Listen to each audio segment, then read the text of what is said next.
Big Sam Allardyce is back in the Premier League. Who'd have thought it if this season couldn't take any more twists? Well, adding Sam Allardyce to the mix probably is about right, actually, after the season that we've just had. Of course, we are talking Leeds United today. Javi Gracia has gone after just 12 matches in charge. Leeds flirting with relegation, conceding goals at a rate of knots. They've also got rid of Victor Orta as well for the sporting director. They've made a change there too and brought in Big Sam. Luckily, I've got Pete again with me. I've dragged him in again to talk about more football stuff for us. And today we're going to focus on Leeds United. So let's talk about Javi Gracia. Pete, a surprise decision from Leeds or something that probably was expected with the way they were going? Yeah, I think probably the timing's a bit of a surprise, Fraser. But and again, it's not a surprise on the other side of things when you look at the form Leeds have been in recently, conceding so many goals. I think they've conceded the most goals in a month in Premier League history, which is some going. But yeah, it's been real dark times for Leeds in recent weeks. Some real heavy defeats. The 6-1 to Liverpool, obviously 4-1 to a fellow relegation rival in Bournemouth was the final straw for the club's board, and they decided two services of Javi Gracia, who was brought in as an interim manager just to try and keep Leeds up.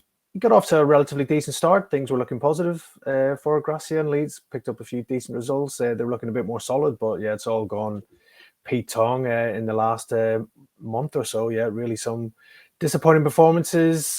Just the fans have finally had enough, and it was always going to be an inevitable parting of the ways, I think, following that Bournemouth defeat where Leeds really surrendered and looking in real trouble now at the wrong end of the table and looking at the run-in, face a real fight to stay in the Premier League as well. So the timing was a surprise, but the decision itself probably wasn't a surprise to get rid of Javi Gracia. The thing is, he started really well. When he actually came in, it looked like there was a sea change in terms of how they were playing, conceding less goals, looked far better on the ball. And so it's just been such a dive, hasn't it, in the last few games again, back into the defeats as you spoke about with Bournemouth, etc. He was obviously brought in by Victor Orta. He was the man behind that, as well as the kind of Jesse Marsh appointment. Has that been the straw? Is it the appointment of the managers this season, Pete, that you think Leeds have gotten, hang on a minute, this just hasn't worked? Or is it a sea change just for a new direction they were going to take anyway, and they've seen this as an opportunity to do that? Yeah, I think it's a bit of both. Obviously, the club's hierarchy haven't been too happy with these managerial choices from Victor Orta. Obviously, Jesse Marsh came in at the back end of last season, just about kept Leeds up on the final day without result at Brentford.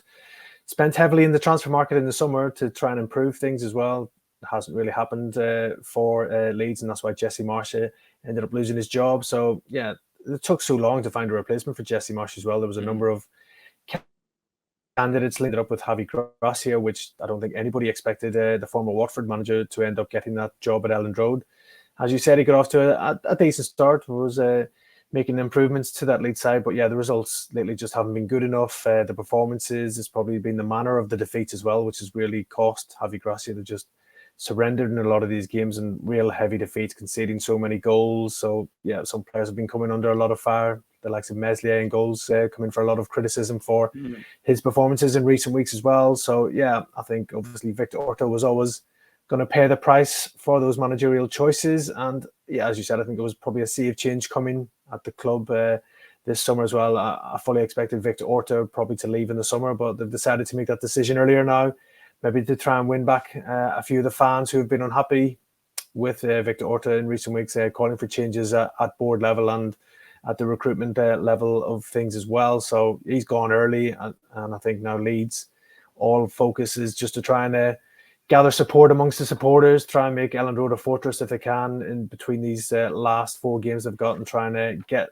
enough points to ensure that they stay in the Premier League as well. But yeah, it's going to be a really nervy ending, and it's something that Leeds fans are pretty used to right now as well, as they went through the ringer last year under Jesse Marsh and just about stayed up as well. So yeah, they'll be hoping that Sam Allardyce, who is a bit of a shock choice to come in and replace Javi Gracia, can have that Midas touch and ensure they stay up.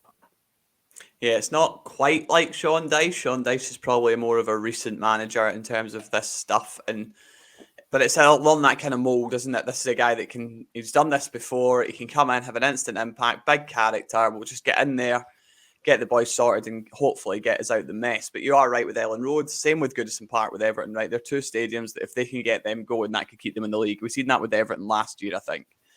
but there is maybe a more resignation with those fans at the moment just because of the state of affairs. Sam Allardyce in for 4 games, Pete. We understand he's going to be paid a lot for 4 games. Why shouldn't he? He's got the right to negotiate, right? It's Big Sam. He'll certainly negotiate what he wants. And there might be a very lovely bonus if he actually manages to keep Leeds in the Premier League as well. So is it a bit mad? The sums we're hearing, $1.5 million, something like that, maybe, in that region for him for 4 games. I mean, it's bonkers money, really, isn't it? Yeah, it's big money when you talk about it in just so few games that Sam Allardyce will be in charge of the club. But there's so much at stake, Fraser, with the riches that the Premier League offer. Everybody wants to stay in the Premier League. They don't want to be suffering relegation down to the Championship, and that's why Leeds have gambled here, and they've thrown money at Sam Allardyce to try and be the man who can guide them to safety as well. And if it pays off, the investment will be well worth it if Sam Allardyce is the man to keep Leeds up, because it ensures the riches of the Premier League remain in the club. It ensures that season ticket sales will be high as usual. Obviously, the TV money as well that comes from the Premier League, and also recruitment-wise as well, they'll be able to keep hold of some of their best players if they're still remaining in the Premier League. While if they were to go down, you'd imagine there'll be a bit of a fire sale with the number of players leaving. And obviously then wages are hit as well if players or if the club suffers relegation as well. So players will be hit in the pocket, as will other workers at the club as well. So yeah, it's vital to stay in that Premier League. Leeds obviously have done well under Marcelo Bielsa to get promotion back to the Premier League, and they want to stay there. So that's why for Sam Allardyce, he's got this huge incentive-sized deal now with bonuses to keep Leeds up, and I'm sure he'll be trying his hardest and his damnedest to make sure that Leeds stay up. And I think the rewards fit what the job is. If he keeps them up, he's done his job and deserves any bonuses he gets. I'm sure if he does keep them up, perhaps Leeds win 4 out of 4, he might throw his hat in the ring for a more long-term solution. However, my understanding is that seems unlikely at the moment, Pete, but you never know with these things, right? You never know, especially this season. Let's talk about that, though, moving forward. The club, if they do stay up or they do go down, will have to come up with some solutions to the problem. That Jesse Marsch's situation was a problem. They probably should have dealt with that at the start of the season. Then, obviously, coming into Gracia, the length of time it took, as you spoke about, to actually bring him in. And now on to Sam Allardyce. They need someone more permanent in there. Who they get, whether they stay up and whether they go down, it's 2 different lists, isn't it, of the managers that you're going to be able to attract. Ange Postecoglou at Celtic is really liked by Leeds. My understanding is, though, that would be a struggle for them to convince him to come to Leeds United if they stay up or go down, just because of the way the club is at the moment. I think he's probably got his eye on maybe a top half table Premier League team in the near future, and I think he's probably got the right to ask for that as well, doesn't he, with the job he's done at Celtic? So that seems likely for him. What do they do moving forward, though, Pete? Because they're going to have to bring someone in also to fill Victor Orta's position, to help them do that as well. Yeah, lots of changes are needed at Leeds right now. As you said, a new director of football is required to fill the void left by Victor Orta as well. So it's going to be interesting to see what route Leeds go down there, because they've got a lot of recruitment wrong in recent years. They've spent heavily on some players who just haven't worked at all, and they won't be getting that money back for those players if they do try and offload them. So that's why Victor Orta was coming in for so much criticism from the Leeds fans who weren't happy with how the money has been spent and the signings that have been brought in to the squad over the last couple of seasons as well. Some people feel the squad's been imbalanced. They haven't addressed a number of issues. They've obviously had problems in attack due to Patrick Bamford's injury problems. They spent very big money on Jorginho Rutter, and we haven't seen anything from the club record signing as yet of why he cost so much money from Hoffenheim as well. So there's things like that. Junior Firpo has obviously been a figure of ridicule as well amongst some Leeds fans for his performances, and they spent big money to sign him from Barcelona as well. So yeah, they've got to get that recruitment right on and off the pitch. So they've got to go out there next season and bring in a new director of football, and then I'm sure he will be involved in probably who the new manager might be if they do end up bringing in a new manager for next season, which it does seem that will be the case. It just seems like Sam Allardyce will be a stopgap to try and see if he can keep them up, and then from there Leeds will look to bring in a new manager, whatever league they're in. But like you said, Fraser, there'll be 2 different lists then, one for the Premier League and the one for the Championship, and that'll be pretty similar on recruitment as well.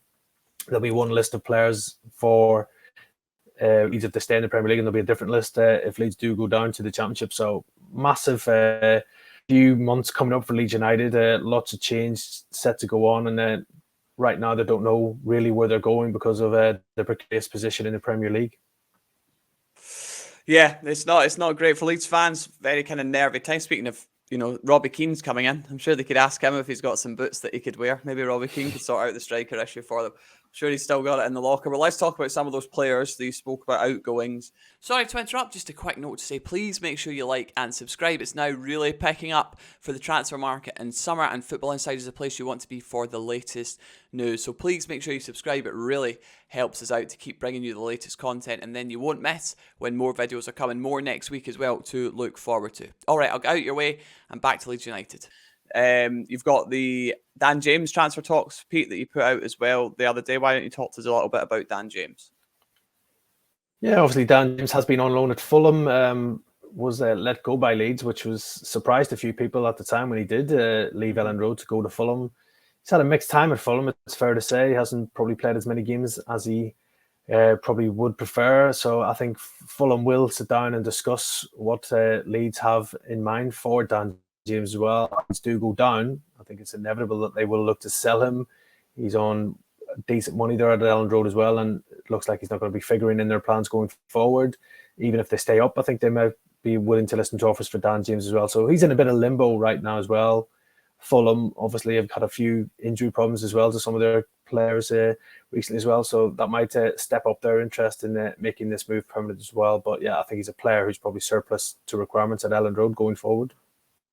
Great impact player, Dan James, with his pace as well. He's been brilliant at the clubs he's been at times. So yeah, it was a surprise when they decided that they didn't actually want him at the club, which perhaps there'll be Leeds fans right now asking, was he not a player who could make a difference right now? We'll have to talk about Wilfred Nonto, a man that is wanted by a number of clubs. Chelsea have had a look at Nonto and would like to bring him in. He suits their mould as well, but they're not alone in that. A lot of clubs looking at the Italian international. He's obviously only still a teenager, isn't he? He's only 19. He's made 10 appearances for his country.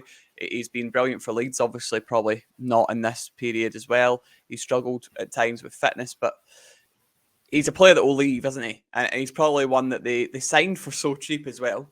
Bargain of the century, but he's probably one that they can make a bit of money back off.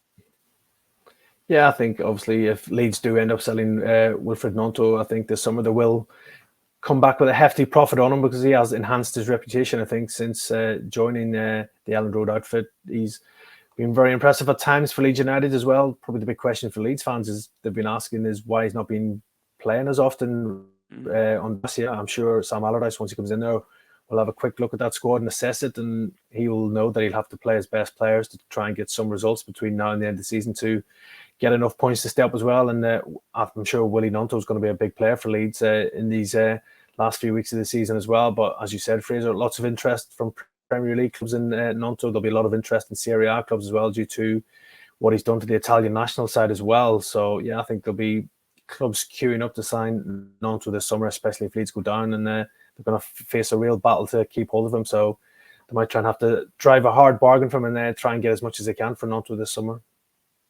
Yeah, he could be one of the players that helps fund their either push back up the Premier League table or back into the Premier League, depending on where they finish this season. Crescencio Somerville, is also another player who has got a lot of interest. Leeds Aston Villa keen on that position to strengthen up front. They spoke to the likes of Moussa Dembele in January, for example, who's out of contract in Leeds in the summer. That seems to be kind of fading off now, but the likes of Somerville and etc., those forward positions, those areas are the areas they're looking to really strengthen Villa, isn't it? Yeah, he's a top player, Somerville. Probably been one of Leeds' brightest players this season when he has played. He got that memorable winning goal at Anfield earlier in the season as well. Still only a young player as well. He'll be going away with the Netherlands to the European Under-21 Championships this summer as well. And I'm sure that'll be a great shop window for him as well to attract even further interest as well. Newcastle United, big admirers of Somerville, as are Borussia Dortmund in Germany as well. So yeah, I think if they do suffer the fate of going down, they're going to find it hard to keep hold of players like Somerville, and there'll be a number of top clubs. The vultures will be waiting to hover over and try and pick away at the Leeds' best players. There's no doubt that Somerville is that. He's a player with huge potential who I think is only going to get better and better. And if Leeds do go down, it's probably inevitable that he will be prized away as well. Yeah, he's a good player, and like you said, lots of interest from the likes of Newcastle, Aston Villa, and others as well. So certainly we want to watch. Probably potentially leaves if they stay up or go down, Pete. As well, it doesn't really kind of some of these players you think like Nonto, for example, whether Leeds survive or not, you kind of feel like he might go anyway. In summer, he's an asset they can sell. But talk to us about an incoming potential, a player Leeds are very interested in. Javi Diallo, scouts have watched him, haven't they, Pete? Yeah, good player. Javi Diallo's a really good goal scoring record in Ligue 1 this season as well for a struggling Strasbourg side. I think he's got 7 goals so far this season. He's been linked with Premier League clubs in the past as well. Senegal international. He's got all the profile to be a success in the Premier League. A big, strong forward who can run the channels and obviously can play up front as a lone front man as well. But yeah, good goal scoring record. If Leeds are to stay up, I think bringing in a new forward is going to be one of the priorities for the new manager, whoever that might be. And Diallo, I think, would be somebody who will figure quite highly on Leeds' wanted list, as will for a number of Premier League clubs. I think Habib Diallo, there's been a number of clubs who have went over to watch him in France this season as well, and Strasbourg willing to sell him as well this summer as well. He's just got a couple of years left in his contract, but the French club willing to cash in on him this summer. So I think for Leeds, bringing in a new striker to try and solve those goal scoring problems, I think, and Diallo will be on their list, as he will be with a number of Premier League clubs who will be looking to strengthen their attacking options this summer. Diallo, what kind of cost are we looking at for someone like Diallo, Pete?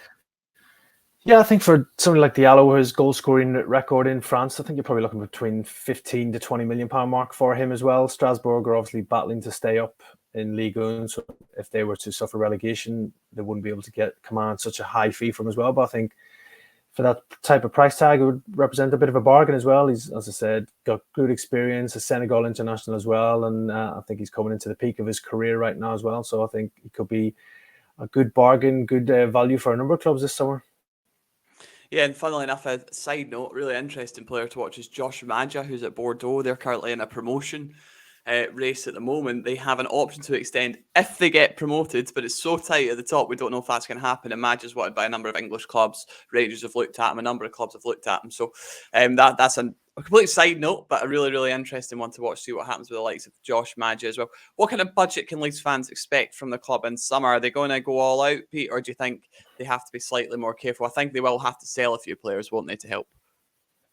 Yeah, I think they might have to balance the books. Leeds United, again, depends what league they're in. If they're in the Premier League, they'll have a transfer budget to work with to try and sign some players as well. But yeah, if they go down, they're going to have to trim the squad, balance the books, and everything else, because they won't have as much to spend in the transfer market if they are playing down a league as well. So yeah, a lot resting on where Leeds are going to be come the end of the season if they're in the Premier League. I'm sure with the investment that's set to come in from the San Francisco 49ers, that will obviously boost their transfer kitty and will enable them to make some more big signings. But to be fair to Leeds, they spent a few quid in the January transfer window with Rutter and Vober, and they spent quite heavily in the summer one as well. So they can't keep spending this big money and then get these signings wrong. And that's been a case in point, I think, this season as well. Some of the signings haven't worked. Obviously, they've had injuries to a number of key players as well at key periods, which has as well. Bamford missing quite a few games. Tyler Adams has been missing now for a few weeks as well, and he's been a big miss for them as well. So you can never legislate for that when you get injuries. Yeah, I think Leeds, just maybe a bit of an imbalanced squad, I think, probably in the last couple of transfer windows. So they need to sort of resolve those issues, and I think they can get those issues resolved, stay in the Premier League. They can maybe build and ensure they're not in a relegation fight come next season. Yeah, interesting. Just a couple of players. Quick, let's talk about Mesley. He's obviously been watched by a number of clubs this season. He's a young goalkeeper. He's got great potential, but he's not having a good time, Pete, and it's not been a good time for him to not have a good time. There have been the likes of Chelsea have looked at him and other clubs in the above Leeds in the Premier League, just as would they be able to bring him in. It's not been good for him, has it, in terms of that getting that big move? Yeah, it's been tough for him, as it has been for Leeds' defence in general. I think he's maybe not been getting a lot of protection from that Leeds defence as well. So you feel a bit sorry for Mesley. He's made a few mistakes and he has been punished, unfortunately for him, with goals going in. But I think his confidence has been really hit in recent weeks. That's probably affected his performance as well, conceding so many goals as well. But still a top young goalkeeper. There's no doubt about that. All players have mixed times during the career as well, and they'll have difficult periods. And I'm sure Meslier will come out a better player out of all this once he gets over this slump in form. And as you said, Fraser, there'll be a number of clubs ready to sign him even at such a young age. He's got such a lot of experience from a couple of good seasons in the Premier League as well. And he's a modern day goalkeeper. He's very comfortable with the ball at his feet and is good with the ball as well at starting attacks and breaking lines as well. So I think if Leeds were to go down, I think there'll be a number of clubs ready to take Ilham Meslier off them straight away. As you said, a number of clubs in the Premier League this season or this summer are looking for goalkeeping reinforcement. So I'm sure he will be on a lot of wanted lists. Yeah, could he be a replacement for the likes of Sanchez at Brighton, for example, if he was to go, or perhaps a Villa if they lose Emi Martinez, although he's obviously loving life there, Ray at Brentford, etc. There's a number of goalkeepers who can move on as well that make room for him. And finally, Rodrigo, we expect him to be off. Whether Leeds stay up or go down, really, don't we, Pete? One of the highest earners at the club, a player that's got a lot of interest in Spain, and we feel like the move kind of back to Spain, he's kind of pointed in that direction, isn't he? Yeah, it sort of all adds up, I think, for Rodrigo to make that return to his native Spain as well. Again, he came with a big reputation, Rodrigo. Obviously, he's had probably a mixed time at Leeds United through form and fitness. Maybe Leeds fans haven't seen the best of him, but on his day, he is a top player. He has shown that on occasion for Leeds United.